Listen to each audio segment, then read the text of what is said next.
요한복음 18장 15절에서부터 18절까지 말씀 제가 먼저 봉독하겠습니다.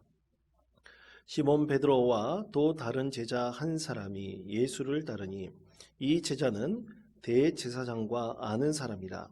예수와 함께 대제사장의 집들에 들어가고 베드로는 문 밖에 서 있는지라. 대제사장을 아는 그 다른 제자가 나가서 문 지키는 여자에게 말하여 베드로를 데리고 들어오니 문 지키는 여종이 베드로에게 말하되 너도 이 사람의 제자 중 하나가 아니냐 하니 그가 말하되 나는 아니라 하고 그때가 추운 고로 종과 아랫 사람들이 불을 피우고 서서 쬐니 베드로도 함께 서서 쬐더라. 아멘. 25절에서부터 27절까지 말씀입니다. 시몬 베드로가 서서 불을 쬐더니 사람들이 묻되 너도 그 제자 중 하나가 아니냐? 베드로가 부인하여 이르되 나는 아니라 하니 대제사장의 종 하나는 베드로에게 귀를 잘린 사람의 친척이라. 이르되 네가 그 사람과 함께 동산에 있는 것을 내가 보지 아니하였느냐? 이에 베드로가 또 부인하니 곧 닭이 울더라. 아멘. 할렐루야. 예, 오늘은 사순절 5번째 주일입니다. 이 사순절 5번째 주일을 맞이하여 참 우리가 세상의 뉴스들을 보면 안타까운 소식들이 참 많은데 그중에서 저는 목사로서 참 안타까운 소식이 이단 사이비에 대한 소식들입니다. 이들이 너무나 득세하여서 도저히 이 법으로 그들의 잣대를 대서 그들에게 처벌하지 않으면 안 될 지경 정도로 사회에 큰 악을 일으키고 있습니다. 이렇게 이단 사이비가 많은 사회에 무리를 일으키게 된 것은 사실 교회가 온전히 서지 않았기 때문입니다. 교회가 바로 선다면 이런 이단 사이비 문제가 결코 사회의 문제로 나타나지 않게 될 것입니다. 사순절 우리 기간을 맞이하여 한 가지 우리가 꼭 알아야 될 것이 있는데 이 이단 사이비들이 주장하는 이 부활관이 있습니다. 근데 많은 분들이 이 현혹되는 이유가 이 부활에 관해서 이단 사이비가 얘기하는 것과 또 우리 교단에서 기독교에서 말하고 있는 것과 좀 차이가 없다고 느끼기 때문에 그것에 대해서 이해하기가 어렵기 때문에 우리는 종종 미혹되고 실족하게 됩니다. 그러면 이단 사이비가 중점적으로 생각하고 있는 그들이 주장하고 있는 이 부활과는 과연 무엇일까? 여러분 한 가지 기억해야 될 것은 우리나라 그 이단의 기원이 사실은 통일교에서 많이 유래가 됐습니다. 여러분 그거는 분명히 아셔야 됩니다. 그래서 통일교와 연결되어 있는 것이 사실 굉장히 많아요. 자, 그런데 이들이 말하는 부활과는 과연 무엇일까? 그들은 철저히 예수 그리스도께서 육체로 부활하셨다는 것을 완전히 부인합니다. 부정합니다. 여러분 예수님께서 신령한 몸으로 부활하셨죠. 성경에서는 그렇게 분명하게 말씀하고 있는데 이 이단 사이비들은 대부분 다 예수님은 영으로만 부활했지 절대로 육신으로 부활했다고 말하지 않아요. 그것을 부인합니다. 그래서 성경 곳곳에서 말씀하고 있지 않습니까? 예수님께서 이제 많은 분들에게 나타나셔가지고 그 실체를 보이셨잖아요. 이제 도마 같은 경우는 예수님의 상처난 그 옆구리를 직접 손으로 만지기도 했고 손도 만지기도 했고 또 그리고 예수님이 이 베드로와 함께 여러 제자들과 함께 식사도 같이 나누셨잖아요. 생선도 구워 먹고 하셨어요. 그리고 엠마오 가는 두 제자에게 나타나셔서 그들에게 진리의 말씀도 가르치시고 하여간 예수님께서는 육신의 모습으로 부활하셨음에도 불구하고 이단 사이비들은 대부분 다 예수님은 영으로만 부활했지 육신으로 부활하지 않았다고 부인합니다. 그리고 그 자리에 누구를 갖다 놓느냐? 바로 교주를 갖다 놔요. 내가 부활한 그리스도입니다. 내가 부활한 예수입니다. 이렇게 주장을 하죠. 그래서 그들에게 현혹되어져 실족한 사람들 대부분 물어보면 그 사람이 그리스도인 줄 알았습니다. 그 사람이 부활한 예수님인 줄 알았습니다. 대부분 이렇게 믿게 돼요. 가스라이팅이 돼가지고 그리고 세뇌가 되어서 그렇게 잘못된 믿음이 내 안에서 형성되게 합니다. 이것이 이단 사이비의 가장 중요한 이 부활관에 대해서 예수님의 육신으로의 부활을 부정하고 있는 것입니다. 부인하고 있는 것입니다. 근데 여러분, 오늘 말씀에서 이런 이단 사이비와는 좀 너무나 다르지만 예수님을 부인한 한 사람이 있어요. 이단 사이비는 자기 사리사욕을 채우기 위해서 그러지만 그는 아무 생각 없이 그냥 아무런 판단 없이 예수님을 부인했던 사람입니다. 자, 요한복음 8장 17절에서 18절 우리에게 이렇게 말씀합니다. 이 말씀을 우리 목소리를 합하여 함께 읽겠습니다. 문 지키는 여종이 베드로에게 말하되 너도 이 사람의 제자 중 하나가 아니냐 하니 는 아니라 하고 그때가 추운 고로 종과 아랫 사람들이 불을 피우고 서서 쬐니 베드로도 함께 서서 쬐더라. 아멘. 자, 이 말씀의 상황이 이렇습니다. 예수님이 이제 천부장과 그리고 그의 부하들 그리고 대제사장의 하인들에게 끌려가지 않습니까? 잡혀갔어요. 그래서 우리가 읽은 말씀 앞부분에 보면 이 대제사장인 가야바의 장인인 안나스에게 먼저 예수님이 끌려갑니다. 그래서 이 제자들이 걱정되잖아요. 예수님께서 어떻게 될까 걱정돼서 대제사장을 아는 어떤 한 제자와 베드로가 뽑혀가지고 상황 좀 알아보라고 이제 가야바 그리고 안나스의 집으로 갑니다. 오늘 말씀이 그 상황이에요. 그래서 예수님이 왜 끌려갔는지, 예수님이 무슨 죄를 졌는지, 그리고 예수님이 어떻게 되는지 그 상황을 알아보려고 이제 대제사장을 아는 다른 제자와 베드로가 그 집을 찾아가게 된 거죠. 찾아가서 이 대제사장을 안으로 다른 제자가 먼저 그 집 안으로 들어가게 되었습니다. 베드로는 밖에서 기다리고 있었죠. 그런데 같이 온 다른 제자가 이제 베드로가 자기와 동행한 사람 아닙니까? 그럼 여러분 동행한 사람은 그냥 밖에 둬야 돼요? 어떻게 돼야 돼요? 당연히 집 안으로 들어야 되겠죠. 그래서 그 안나스의 이 대제사장의 집에 있는 여종에게 시켜가지고 밖에 있는 내 일행이 같이 있으니까 그를 집 안으로 들어오라고 얘기하라고 합니다.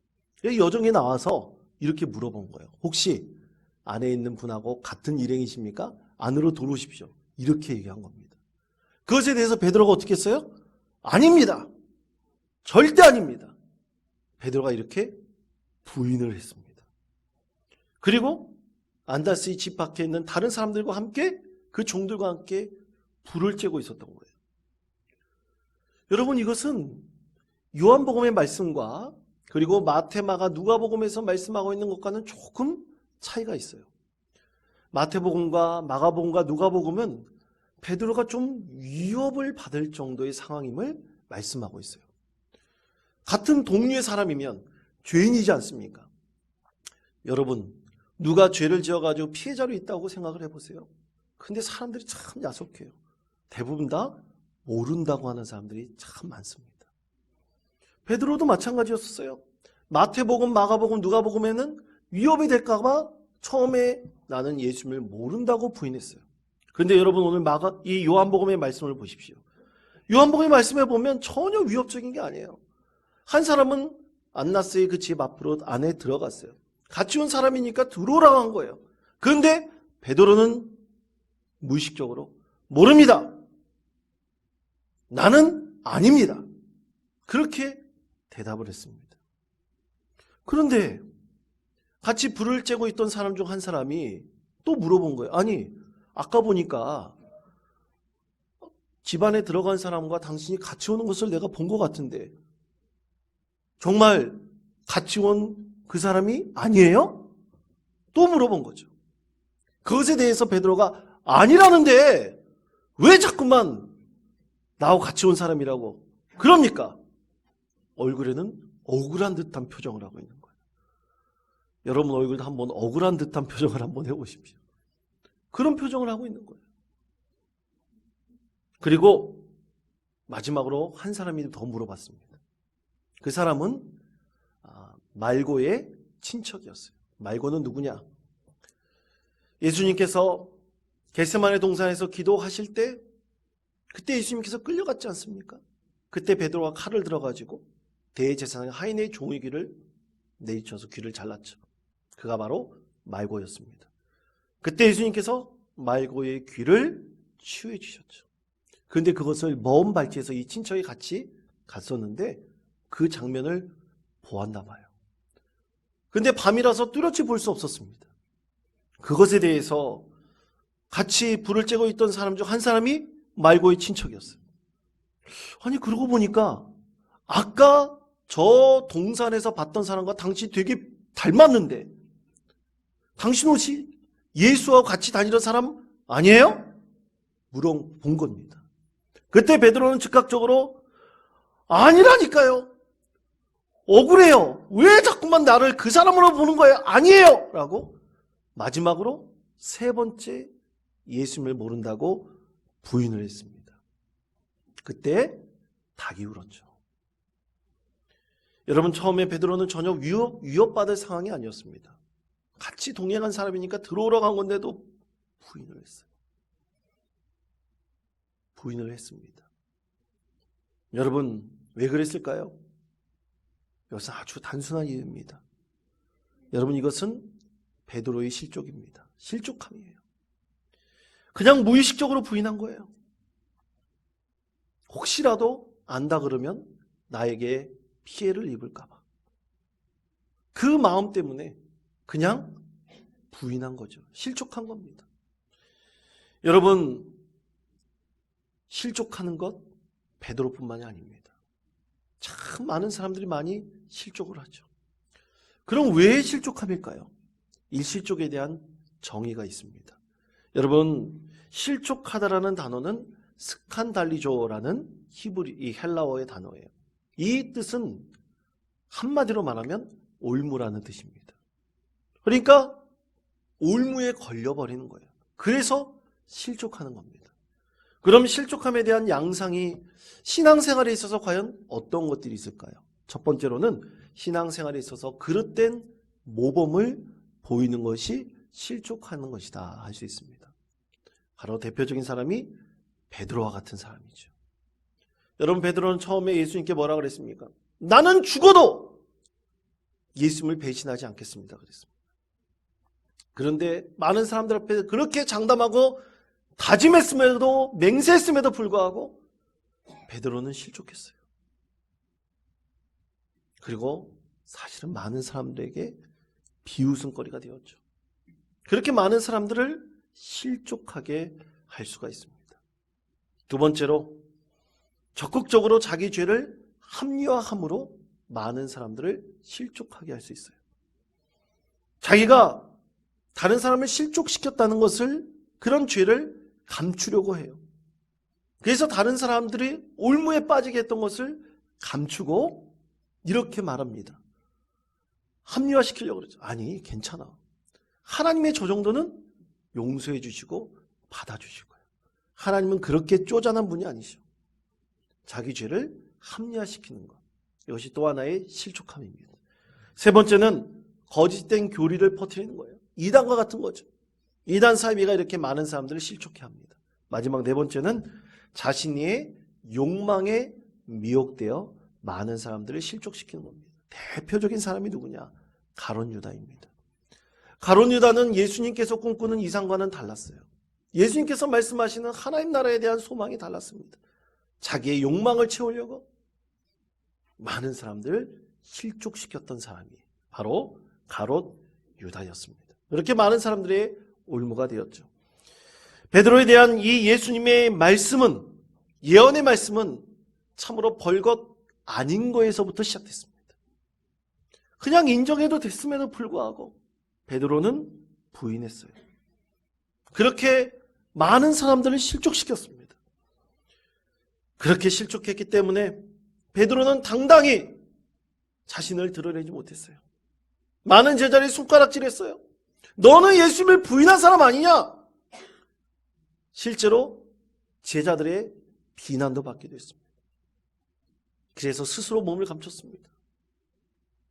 많은 사람들 앞에 자신의 죄를 짊어지고 그 실족함을 짊어지고 나타날 자신이 없었습니다. 그래서 베드로는 통곡하였습니다. 그 죄에 대해서, 부인한 것에 대해서, 세상적으로 말하면 창피한 것에 대해서, 쪽팔린 것에 대해서 그는 통곡하고 또 통곡을 했습니다. 여러분, 이스라엘 성지순례 가면 꼭 방문하는 두 개의 교회가 있습니다. 아주 상반된 교회예요. 하나는 저번에 말씀드렸듯이 베드로 수익권 교회입니다. 베드로가 천국 열쇠를 줬다는 예수님의 축복의 말씀을 듣고 기뻐했던 바로 그 자리에 베드로 수익권 교회가 세워졌고요. 또 하나 교회는 베드로 통곡교회입니다. 아주 상반된 교회예요. 베드로 통곡교회를 방문했을 때 아주 상징적인 조각상이 하나 있습니다. 여러분 화면에 보시는 저 조각상은 베드로 통곡교회 입구 문에 새겨져 있는 조각상입니다. 빨간색으로 되어 있는 부분이 잘 보이지 않으실 테지만 예수님께서 세 손가락을 비추고 있는 부분이에요. 뭡니까?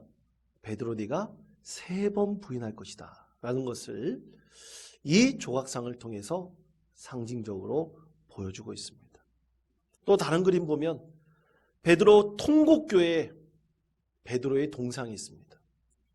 맨 위에는 닭 한 마리가 있어요.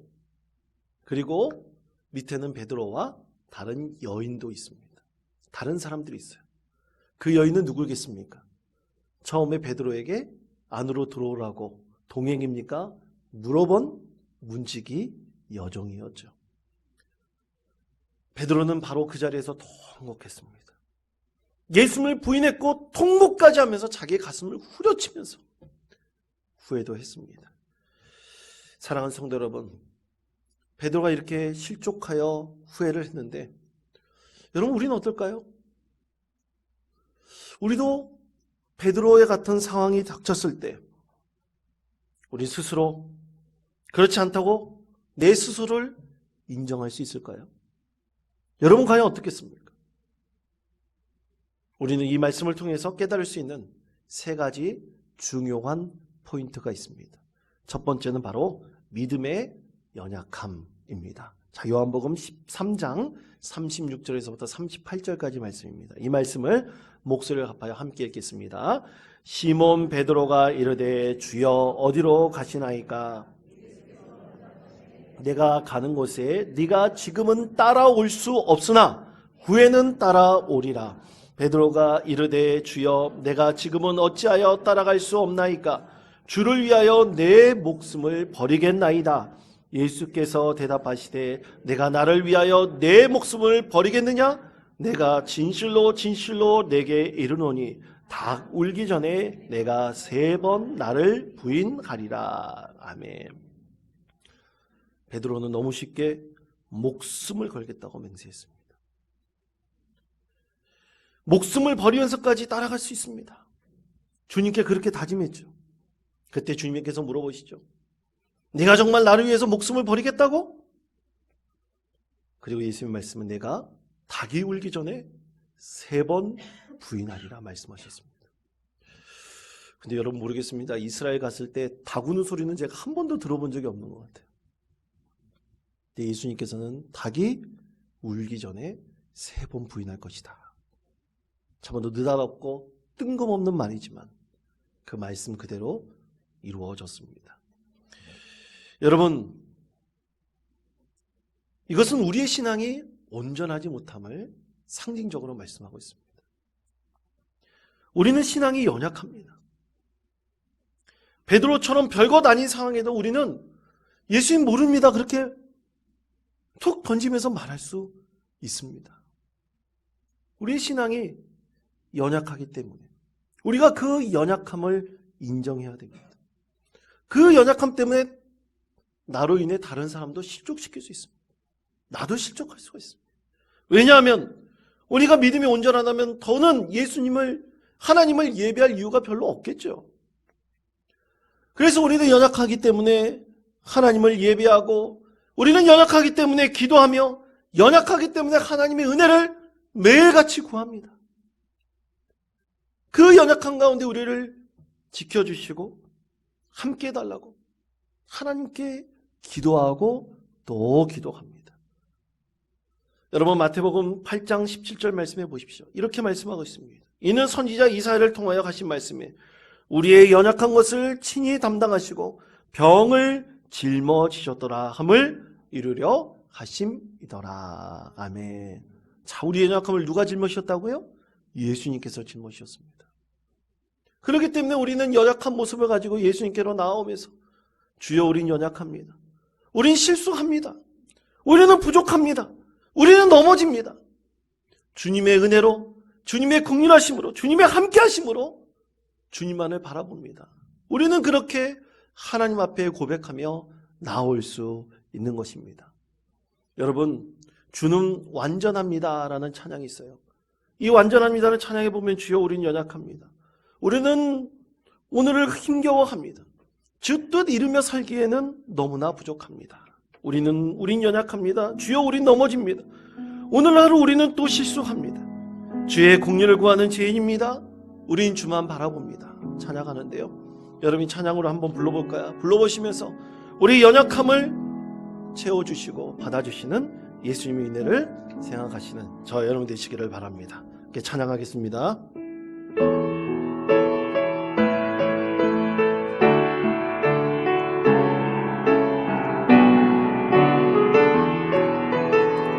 주여, 우린 연약합니다. 주여, 우린 연약합니다. 우린 오늘을 힘겨워합니다. 주 뜻 이루며 살기엔 부족합니다. 우린 연약합니다. 다시 한번, 주여, 우린 연약합니다. 주여, 우린 연약합니다.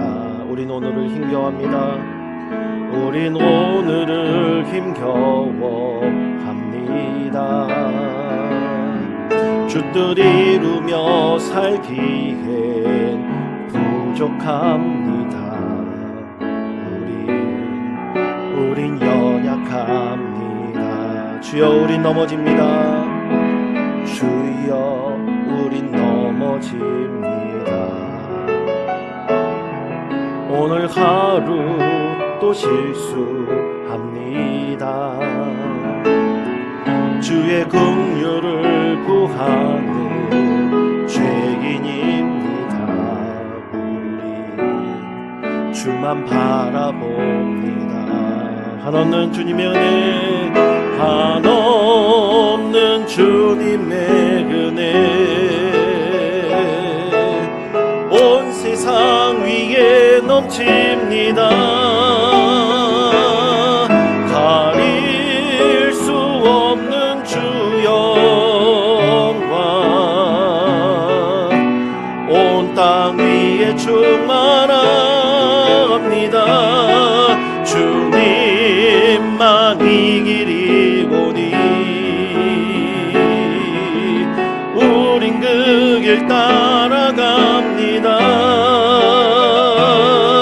그날에 우릴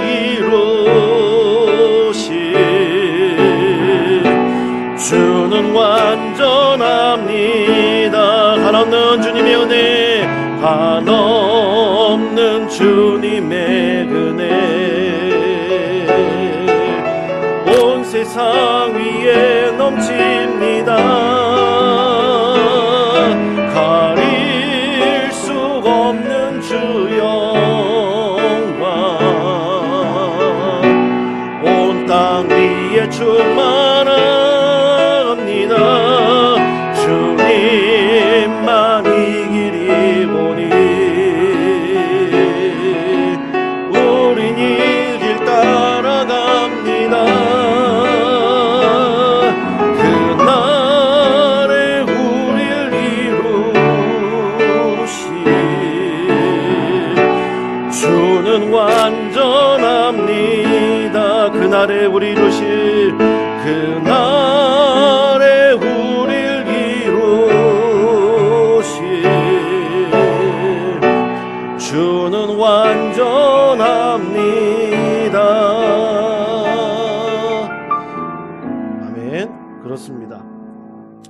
우리는 이런 믿음의 사람입니다.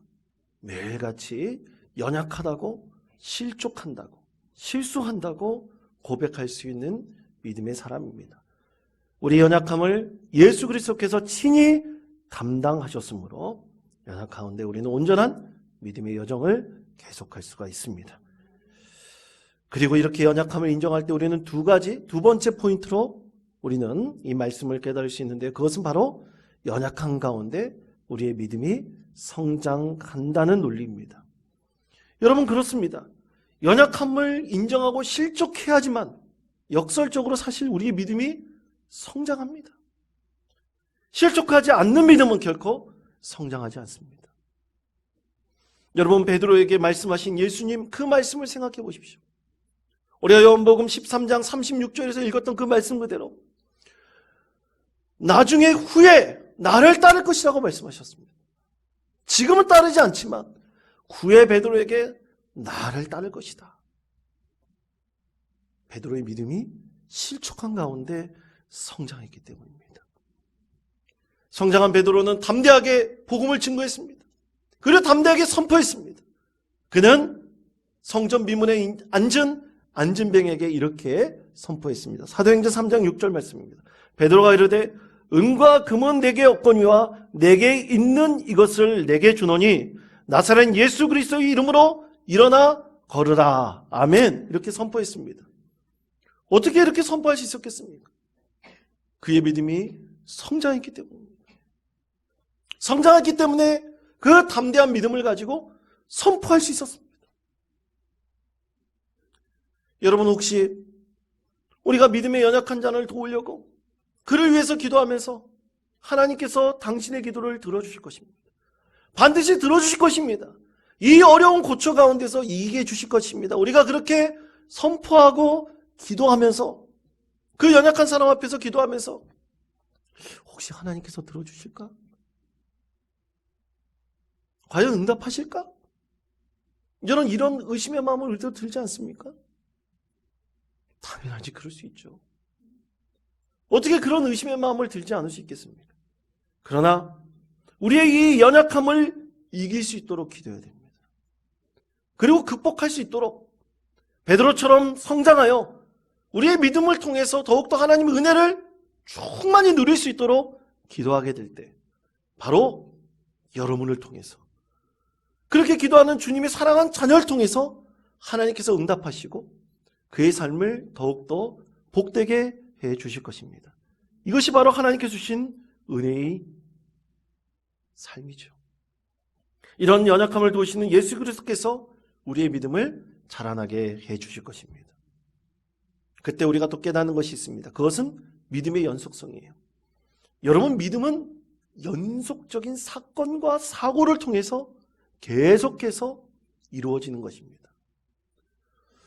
우리가 평안을 하나님께 구할 때 평안 가운데서 우리는 사건과 사고를 당하게 됩니다.